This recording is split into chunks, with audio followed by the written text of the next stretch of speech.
শাহবাগ থেকে মানিক মিয়া সড়কের দিকে অলরেডি রওনা হয়েছেন। আজকে আমাদের বিক্ষোভ সমাবেশ। এই মুহূর্তে আপনার সাথে যুক্ত রয়েছে আমি। মার্চ ফর গাজা এই উদ্দেশ্য আমাদের একটাই, মার্চ ফর গাজা। এই উদ্দেশ্যে আমরা যারাই হচ্ছে যে শাহবাগের উদ্দেশ্যে রওনা দিয়েছি সকলকে আন্তরিকভাবে ধন্যবাদ। সকলের সুস্থতা কামনা করছি এবং সকলে সুস্থতার সাথে যাবেন। এবং বিভিন্ন জায়গা থেকে অলরেডি অনেক গাড়ি রিজার্ভ করা হয়েছে বা অনেক গাড়ি যাচ্ছে অলরেডি। অনেকে হচ্ছে যে শাহবাগে উপস্থিত হয়ে গিয়েছেন। তো যারা এখন পর্যন্ত উপস্থিত হতে পারেন নাই, আমরা দ্রুত শাহবাগের উদ্দেশ্যে রওনা হয়ে যাব। আমরা শাহবাগের সবাই দ্রুত একসাথে হয়ে যাব। তো আজকের আমাদের আন্দোলন, আজকের আমাদের মিছিল হচ্ছে শুধু গাজাবাসীদেরকে নিয়ে, ফিলিস্তিন নিয়ে।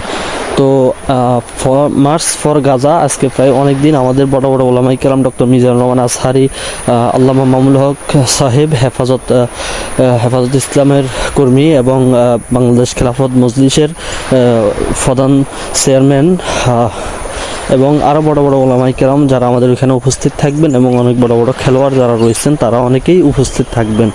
তো মার্চ ফর গাজা এই বিষয়ে বলতে গেলেই না বললে নয়, এবং অনেকেই অলরেডি মার্চ ফর গাজা এই বিষয়ে অনেক কিছু জানেন বা অনেকে অলরেডি মার্চ ফর গাজা এই বিষয়টা আমাদের গাজাবাসীর উদ্দেশ্যে অনেকেই বাইর হয়ে গিয়েছেন, অনেকে চলে যাচ্ছেন অলরেডি।